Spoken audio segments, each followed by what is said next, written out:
Did you know 1 in 5 small businesses will suffer a cyber breach this year?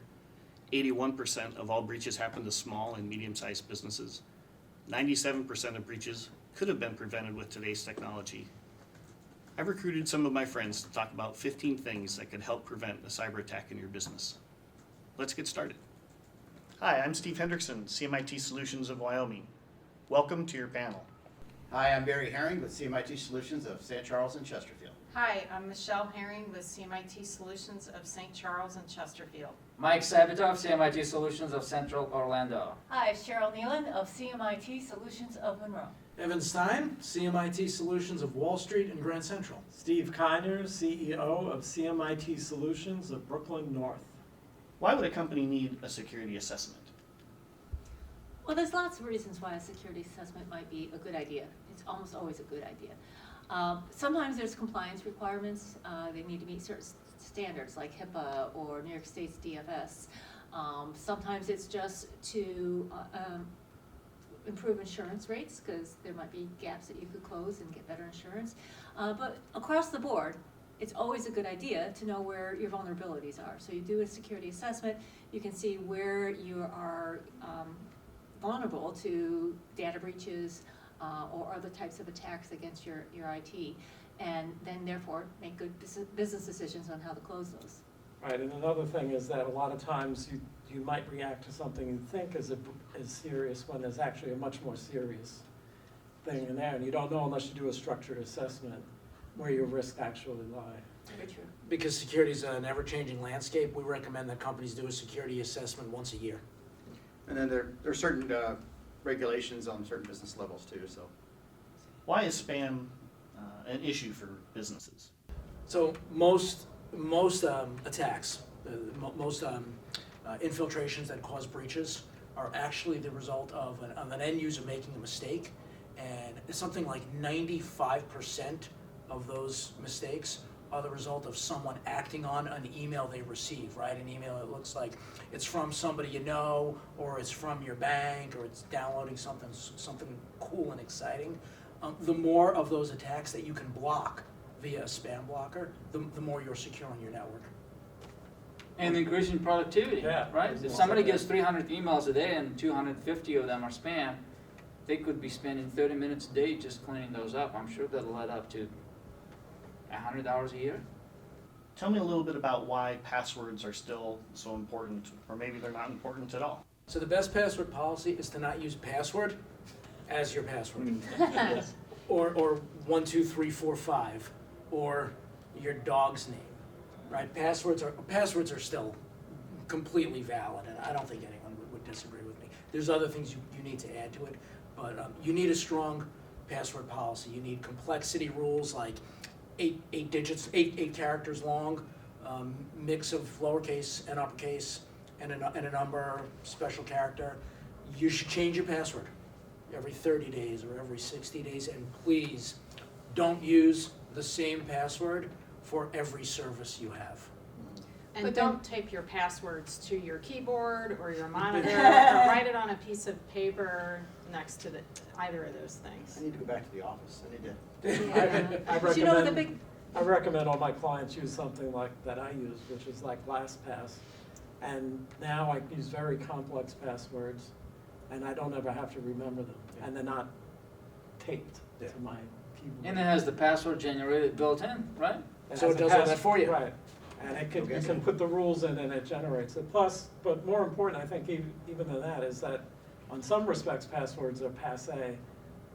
You should have two-factor authentication whenever something is really important to you, and that means that you're not solely relying on your password for protection.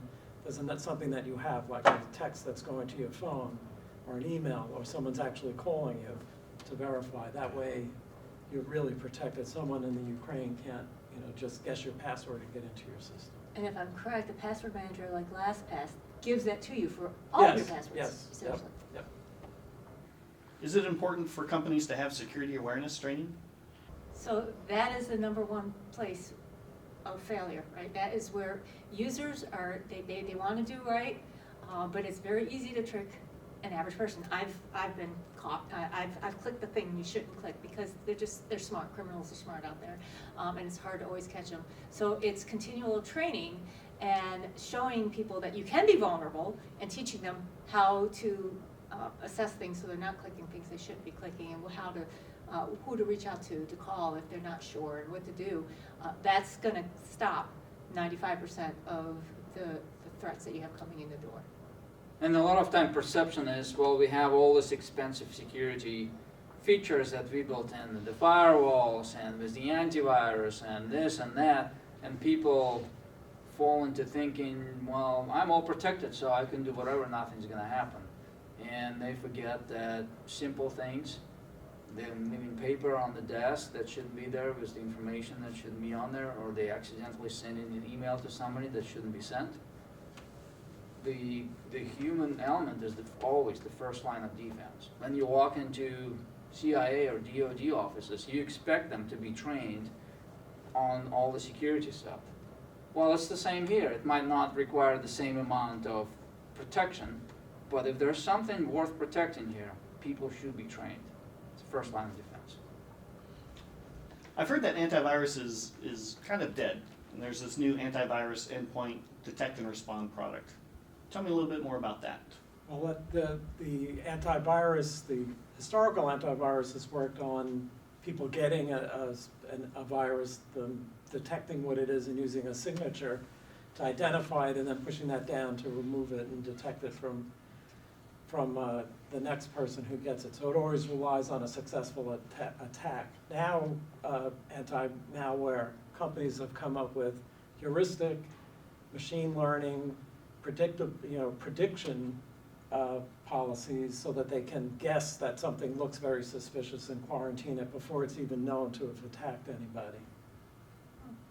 Trying to get ahead of the game, instead of us always having to chase the bad guys, maybe predicting without specifically knowing what the bad guys are going for next. Cat and mouse. Yeah, Yeah. cat and mouse. The other thing, computer updates. I hear people aren't really doing that. Is that important for a business to do? It is. The software on the computer, it needs an update. They find holes and critical patches that need to be applied. Microsoft or Ubuntu, whoever's doing the patches, they plug the holes up so the hackers can't find the holes in and they can't be exploited. So. Well, and the flip side of that too, when somebody out there in security universe finds a vulnerability in operating system, they publish it. Might not be right away, but it becomes public knowledge within a certain amount of weeks, couple of weeks maybe. So that means not just the good guys know about it, the bad guys know about it. What they also know is that certain percentage, maybe half, maybe less, of computers out there don't receive security updates. They can count on that. So they specifically develop the tools to penetrate those vulnerabilities that were found. And they cast wide net and try to penetrate whoever they can. So if you're the one who's not applying those security updates, guess who's going to get caught? I've heard of this dark web research, and I'm not real sure what that's all about. What is it, Pat? Yeah, the thing about the dark web, Steve, is your password has been compromised. Guaranteed, right? It could be the password that you used on your Target.com account a couple of years ago, or your Yahoo email, or Home Depot, or any number of breaches. And odds are you shared that password. You use that same password on multiple sites. That password has been published on what's been called the dark web now. And anybody, the bad guys, the good guys, can get on to do these searches. And they know what one of your past passwords are. They're gonna do things with that. They're gonna use that password to see if you still use it in other places, and they're gonna very easily then compromise those accounts. Or they're gonna send you those threatening emails that say, hey, I know your password. I've installed malware on your computer. I've captured your video camera. None of that is true, but it looks more legitimate because they're sending you a password that you did indeed use in the past. So yeah, it's important to know what passwords have been out there and compromised and published on the dark web, so you know to keep your passwords changed for yourself, for your employees, and for all your business accounts. So how do you do that? Dark web searches, there are companies like CMIT that will do dark web scans on your name, your email address, and other information to see what information is out there. But at the end of the day, the most important thing is to change your password. Change your passwords. Don't use the same ones, keep them changed. Change your password. And multi-factor authentication. Gonna say that. There's a more advanced security layer out there called SIM-SOC, or SIM log management. Do businesses really need to have that today? Well, basically, you know, and you get a lot of regulations around this too, that you have to check your logs to see if somebody's done any nefarious activity on your computer. But when you actually look at the logs, and every program and every computer and every major piece of software is generating thousands and thousands of log records per day, if not more than that. And it's pretty much impossible for a human to just look through that. So there are machine learning, AI enhanced ways to look through the logs and pick out the nuggets of things that look like they're malicious. Web gateway security. What is that? Is that DNS filtering? Well, DNS filtering is what used to be referred as a web filtering. Basically, and it's still around, right? When you don't want your employees to go to shopping websites or some political websites or maybe social websites or other types of website that just wouldn't be appropriate for the workspace. So web filtering would prevent that from happening. Now, DNS filtering also does that, but in addition to that, it also looks out for the known compromised web addresses. So let's say you got a Trojan on your computer, some software that's there, maybe trying to encrypt it. Well, that software needs to contact the mothership to send the encryption key, whatever it is that it needs to communicate to them. And it uses your firewall, uses your network infrastructure to get there. What DNS filtering does, if it sees that something on your network tries to contact a known malicious website on the internet, it prevents that from happening. So it could prevent cryptovirus attacks, and it could prevent some other types of attacks. It's crowdsourcing the bad information. So if I'm unlucky enough to get hit with a crypto and encrypt it first, and that gets reported up to one of these DNS filtering services, when Barry's computer gets infected, it reaches out, but this DNS filtering service stops that connection first, and he doesn't get compromised because I got compromised first and reported the bad. So I understand that phones are also part of the mix. What do we have for mobile device security? So mobile devices are the most common forgotten element, right? People don't think about all the data they have on their phone. And they spend all this money protecting their computers, and then they go out in the street and they drop their phone in a taxi, and they completely freak out because they suddenly realize all their emails, oh gee, I'm linked to all my online files, I have my banking information, I have everything on that phone. Probably more on my phone than there is on my computer at work. So there are so many simple things you can do. Just, first of all, password protect it. Use the thumbprint if you've got that available, because then nobody can get in it and it does encrypt the phone. That's like the easiest thing to do. But then there's lots of other layers of protection. Multi-factor authentication comes into play that you can put on it from different services, and don't let that be a risk. You leave your phone in a taxi, at least go, oh crap, I gotta go buy a new phone, but have it in there. And if you're a company that relies on people, instead of you giving out the phone, you're relying on your employees' personal phones, you can do things like add, mobile device management Yeah. onto the phone, so you can carve out a piece of that for your corporate information. If that device gets lost or stolen, you can wipe that, right? And you can enforce policies, right? Even if you use your employees' devices, if they allowed access on their phones to company sensitive information, you can enforce that the phones have the password on them. You can enforce that the phones can have access to certain information, and you do have ability to wipe that out if the phones get lost or stolen. Tell me a little bit about encryption. I know that there's email encryption. Is there any other type of encryption? You want to encrypt data at rest, in motion, and on your mobile devices, if you can. And in motion is like when you're going to websites, that's what the HTTPS and the secure is all about. And on your phones, we talked about you can have it so that it's like a brick to someone who gets it if they don't have your thumbprint. And it's very important for HIPAA, medical information, sensitive information on all of the computers that's encrypted, particularly anything that's going to leave the premises. Well, Like a what laptop.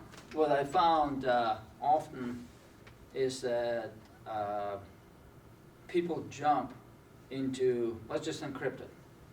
Well, the first step is frequently missed, which is take a step back and evaluate, look at each system that's in use to determine what data that system stores and where each piece of data is. And then once you have it all mapped out, you can determine, well, this type of data has to be protected. So it needs to be encrypted at rest, at transition. It could be in the cloud, it could be in your backups, it could be on your mobile media when you send it to your partner. Now, that other piece of data isn't really that important, doesn't have to be encrypted, so you can save a little bit on that. And the third set of data might be subject to regulation, so it's not just the data that has to be encrypted, but maybe the whole computer has to be encrypted. So that taking a step back and mapping out and figuring out what systems you have in place, what data resides where, that's the most important first step that frequently gets missed. And I assume CMIT has experience in helping identify those. That's one of the first things we do when we do security assessment. You can jump in and say, well, is the data encrypted? That's a typical question on the security assessment. Yes or no? Well, I have 20 different kinds of data. Which one would you like me to answer that for? So first step is you got to figure out what data they're asking about, and then answer the questions. It could be several sets of answers. And then the management and ownership can decide, well, this is important for us, this will take risk on. One of the most basic layers of security is a firewall. Is it really important for a company to have a firewall? And what does it do? There are two types of firewalls. There's hardware firewall and there's software firewalls.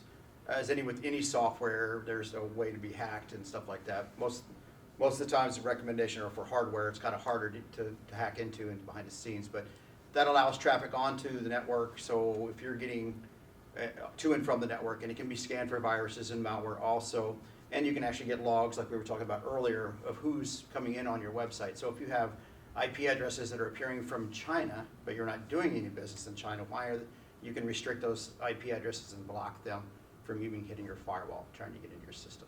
The last security layer that we need to talk about is backup. How important is a backup for a company? There's two major type backups. There's an image backup, and there's just straight file level backup. Depending on what the needs of the client or the end user are, most of the time we recommend image backups. The image backups, we do the entire operating system along with the files and encrypt it in and back it up. And in case the server goes down or a PC goes down, we can bring that up virtually and bring it back to a living environment inside of a virtual reality, basically. It's the easiest way to explain it. The file level backups, you just do the files themselves, the data that we were talking about earlier, and then we can have various points where you missed it from 2 days ago, we can go back 2 days ago and get that file back if you deleted it. Yeah, but I think too, what's really important, whatever kind of backup you choose, and those are two different ways, well, what you're storing to back up, but it's also where you're backing up. You back up both a local copy and into the cloud. The local copy, then if something is just wrong with the device, the server crashed, you still have access and it's quick and easy. But if something happens to that room, you better have a backup someplace that's not in that room, hence the cloud. And you have to know where the backup is, know how to recover it, and test that recovery once a month at least, because you don't know how many times I've walked into a prospective new client who believed they had a very good backup. Their IT company told them they had a good backup, and it was not being backed up, so when they tried to recover it, they could not recover it. So you need to test to make sure that you can do that. And there's two factors that you want to, two numbers you want to know, two bits of information you want to know with every backup. When you do have to recover, what's your recovery point, right? Is it an hour ago or the end of the previous business day or last weekend? And what is your recovery time? How long is it going to take you to get back up and operating with that last backup snapshot? And does that meet your business requirements? Does it meet your business needs? Great.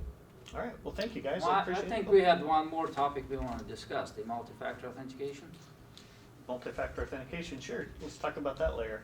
Yeah, so that's another, you hear it on the news, and I hear people talking about it, and I hear people asking, well, this is gonna be a lot of headache for me now. I have to, besides logging in, I have to get the text, I have to plug it into the website, it's just too much hassle, I'm not gonna do it. And besides, I don't see how it's gonna help us, right? If my username, I'm already protected by the password. If I have 2 passwords, how's it better than 1 password? So the easiest way to think about it is if somehow your password get compromised and your email gets compromised, so somebody somewhere somehow learns your username and your password. If they do that, and if you do have 2-factor authentication in place, they still are not able to get into your account. So, because that second password only good for 15 seconds at a time, so even if they know your third password, 15 seconds later it's no good. So that's how it protects you. Even though somehow they learned your username and password, they can't get in. That's a no-brainer. All right. Well, thank you guys. I appreciate your time. And I'm assuming anybody has any further questions, they can contact their local CMIT office and have all these wonderful discussions. We're here to help. Thanks, Steve.